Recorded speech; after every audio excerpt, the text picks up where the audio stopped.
Hindi dahilan para umiwas. Hindi dahilan para hindi sumagot. Mas makabubuti pa nga na harapin na ito ngayon kaysa patagalin pa. Pwede nating ituloy, pero pwede rin nating ibasura. We have the exclusive power to impeach. At ang ibig sabihin ng exclusive ay malinaw. Matagal na nating naririnig. Handa raw. Handa saan? Sa press statement? Sa social media? Pero pagdating dito sa prosesong may saysay, nawawala. Hindi ito imbento. Hindi ito kagustuhan ng iilan. Ito ay mandato ng konstitusyon. Hindi masyadong maintindihan ng karaniwang mamamayan. At marahil, iyon ang layunin nila. Ang taong bayan ay naghahanap ng sagot. Mga nagsasabi na ang ginagawa daw natin dito ay isang trial. At dahil trial daw ito, hindi raw natin ito trabaho, kundi trabaho ng Senado. Let us clear the air once and for all. Malinaw ang pagkakaiba ng tungkulin ng Kamara at ng Senado. The House initiates. The Senate decides. I will repeat. The House initiates. The Senate decides. Under the Constitution, the House has the exclusive power to initiate all cases of impeachment.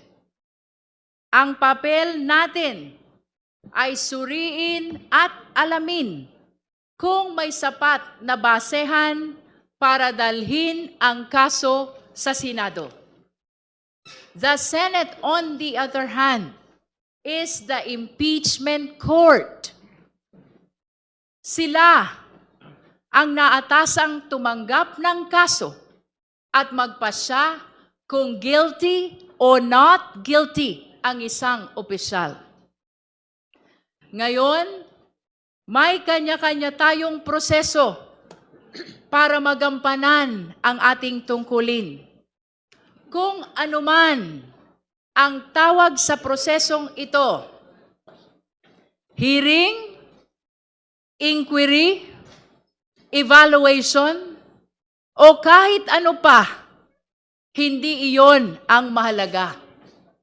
Ang mahalaga, malinaw ang tungkulin at malinaw ang resulta. Sa atin dito sa Kamara, to initiate cases of impeachment. Sa kanila sa Senado, to try and decide all cases of impeachment. Wala pong agawan ng kapangyarihan. So let me be very clear. Ang ginagawa natin dito ay hindi trial. Ang tanong lang natin, may sapat bang batayan para umusad ang proseso? This is merely the beginning, not the end of accountability mechanism. This committee, therefore, is not overstepping. We are not improvising. We are not experimenting. We are simply following the rules. Our rules grounded in the Constitution. Hindi ito fishing expedition. Hindi ito bahala na si Batman. Hindi tayo nangangapa. Alam natin ang hinahanap natin. Kung may probable cause ba o wala. At malinaw sa atin, hindi natin inaagaw ang kapangyarihan ng Senado na magpasya kung guilty o not guilty ang opisyal. At ano ang gumagabay sa atin? Hindi lamang batas, kundi ang tiwala ng taong bayan. Hindi lamang teknikalidad, kundi pananagutan. Esteemed colleagues, beloved countrymen, kung puro legal na usapin lamang ito, sa Korte Suprema sana ibinigay ang kapangyarihang ito.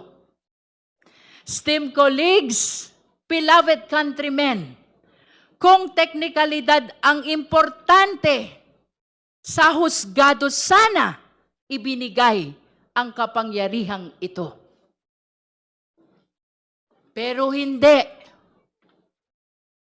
Ibinigay ito sa Kamara. Ibinigay ito sa atin dahil tayo ang kinatawan ng sambayanang Pilipino. As I said earlier, we have the exclusive power to impeach.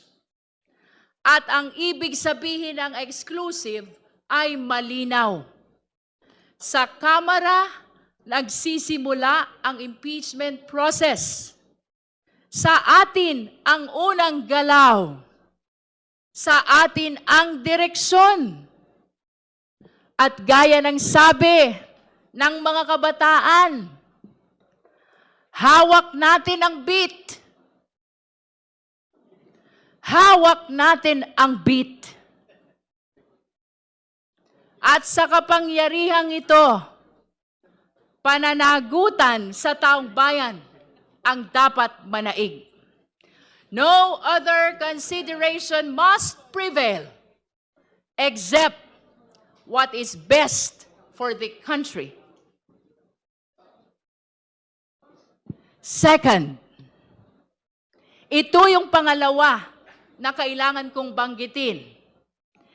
There is this claim that the country has so many other problems and that this is a distraction.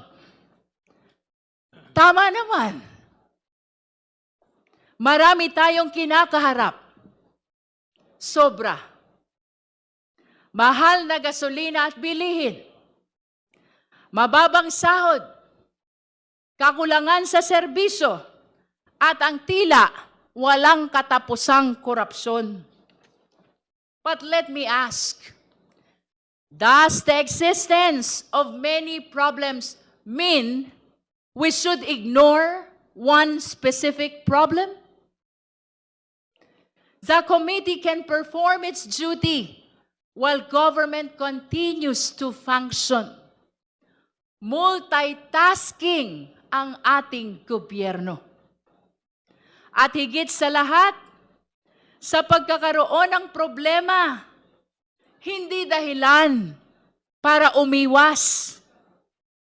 Hindi dahilan para hindi sumagot.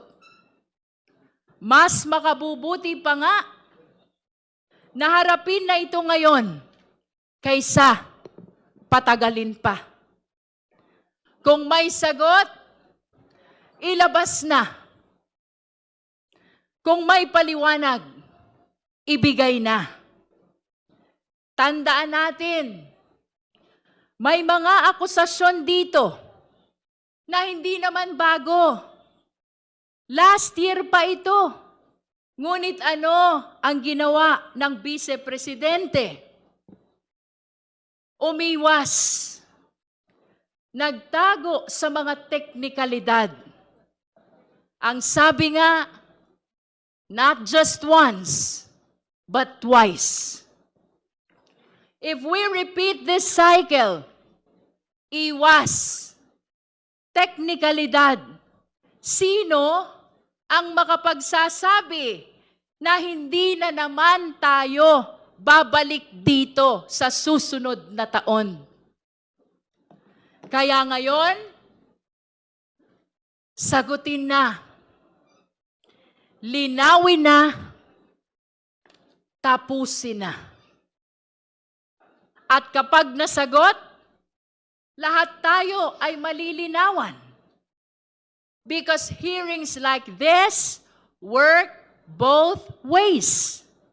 We can proceed, but remember, we can also dismiss. After we go through this process, and after we review the evidence, we will be asking ourselves, may probable cause ba o wala? Pwede nating ituloy, pero pwede rin nating ibasura. Kaya kung may katotohanang magpapawalang sala, mas lalong dapat itong marinig. Marami tayong problema. Totoo yan. Kaya kailangan itong harapin para umusad, para mabawasan, para matapos. Dahil ang problemang iniiwasan at tinatalikuran, lalong lumalaki. Para sugat na ayaw linisin, habang pinapatagal, lalong lumalala. Third, at ito yung panghuli na kailangan kong banggitin. We recognize that there are petitions now pending before the Honorable Supreme Court intended to stop these proceedings. Yes, there are petitions in the Honorable Supreme Court. One, filed by a group led by the lawyer of Pastor Kibuloy. Ang nagsasabing siya raw ang appointed son of God. Kung kaya nitong pigilan ang lindol, kaya rin ba nitong pigilan ang mandato ng konstitusyon? The second one, filed by the Vice President herself, as usual, represented by several lawyers, lampas 10 abogado. And the third one, filed by several individuals, mostly lawyers, ang dami-dami namang abogado, questioning the very core of our rules. And just yesterday, we received the fourth one. It was filed by Carpio and lawyers with the Regional Trial Court of Quezon City. Esteemed colleagues, beloved countrymen, total of 4 petitions na ang layon ay patigilin ang pagdinig na ito. Ang palagi nating sinasabi, public office is a public trust. Indeed, easier said than done. Ngunit, sa pagkahaba-haba ng mga ito, ng 4 na petitions na ito, let me tell you, wala ni isa na sumagot sa mga importanteng akusasyon laban sa Vice-Presidente. Puro technicalities lamang ang tinalakay. Ang taong bayan ay naghahanap ng sagot, hindi ng papel. Simple lang naman ang mga akusasyon. Halimbawa, nagwaldas daw ng pera ng taong bayan at may tagong yaman daw ang Vice-Presidente. Sinagot ba yan ng mga petisyon? Hindi. Puro technicalities lang. Sinasabi din nila, may 1-year bar. Sinasabi din nila, ang nag-refer daw ng impeachment na ito ay ang speaker lamang, hindi ang buong kamara. Napakasimple ng sagot. Yung 1-year bar, paulit-ulit na ito, tandaan natin na lumipas na ang 1 taon at saka lamang muling nagkaroon ng impeachment process na ito. At tungkol sa referral, tandaan din natin na ang speaker ay hindi kumikilos ng mag-isa. Siya ay kumikilos bilang kinatawan ng buong kamara ayon sa ating mga patakaran. Rest assured that all these procedural questions will be addressed. Pero aminin natin, ang mga usaping ito ay sadyang technical at baka hindi masyadong maintindihan ng karaniwang mamamayan. At marahil, iyon ang layunin nila. Lunurin ang katotohanan sa ingay ng teknikalidad. Habang nagdedebate ang mga abogado sa kagalang-galang na Korte Suprema, ang taong bayan ay patuloy na nagtatanong, nasaan ang pera? Bakit ito nagastos ng ganun kabilis? May pananagutan ba talaga ang Vice-Presidente? We will answer the lawyers in the Supreme Court, but we will answer the Filipino people here. Narito po ang proseso para linawin ang mga akusasyon. Dito natin ito dapat pag-usapan. Let us not forget that what is truly supreme is the Constitution. Malinaw ang sinasabi ng Konstitusyon. The House of Representatives has the exclusive power to initiate impeachment and the authority to determine its own rules. Hindi ito imbento. Hindi ito kagustuhan ng iilan.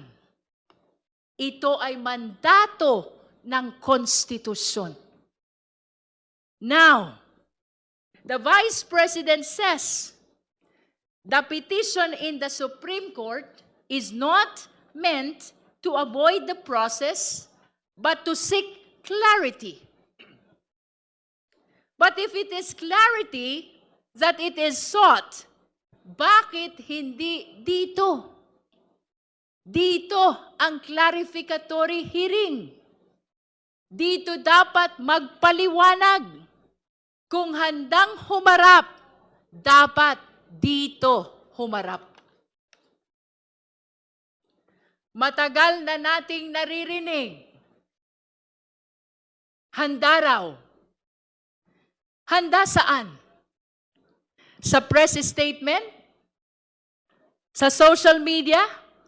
Pero pagdating dito sa prosesong may saysay, nawawala. Hindi sapat ang sabihing handa. Kailangan magpakita. Kailangan sumagot. Kung walang kasalanan, simple lang. Magpakita, sumagot, hindi sa labas, kundi dito. In closing, let me stress, this process is not about personalities. It is about accountability. It is about responsibility. Ito ay paninindigan para sa katotohanan. Impeachment is the people's constitutional mechanism to hold public officials accountable. Tandaan natin, ito ay pagtukoy lamang kung may probable cause o wala.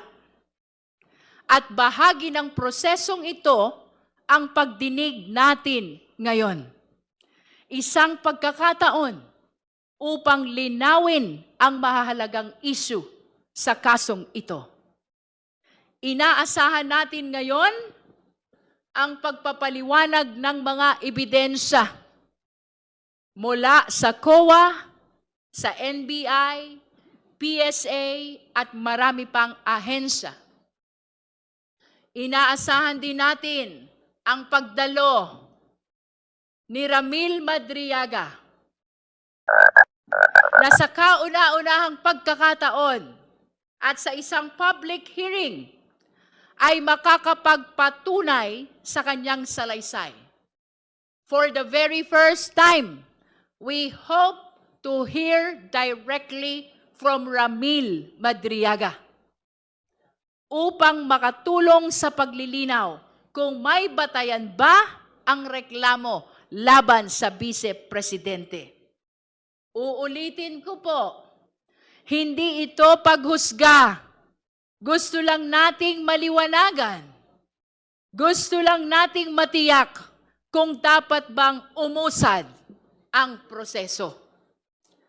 Our duty is not to pass final judgment, but to clarify and in the process to seek the truth. Truth is rarely simple, and it is never convenient. We do not pause our search for it simply because, first, there are some procedural questions. Second, there are more pressing problems. And third, there are petitions before the Supreme Court. No, we will not pause to that. Guided by the Constitution and the will of the people, truth must be pursued regardless.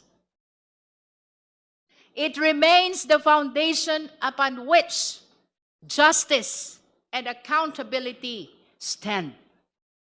We must continue to follow it wherever it leads, guided not by fear, not by expedience, but by the voice of conscience and the trust of the nation. Sa huli, babalik tayo sa simula, pagsuri natin ang ebidensya, ano ang tunay na gagabay sa atin. Hindi lamang batas, kundi tiwala ng taong bayan. Hindi lamang teknikalidad, kundi ang pananagutan. No other consideration must prevail except what is best for the country. Maraming salamat po.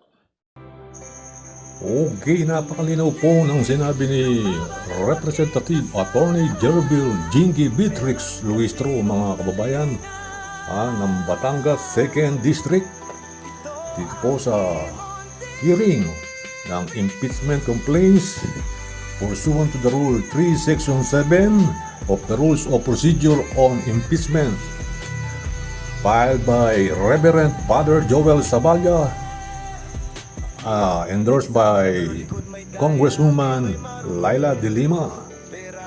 Ito po, mga kababayan, napakalinaw po ng sinabi ni Attorney Luistro tungkol dito sa magaganap na impeachment hearing laban dito kay VP Sara, mga kababayan.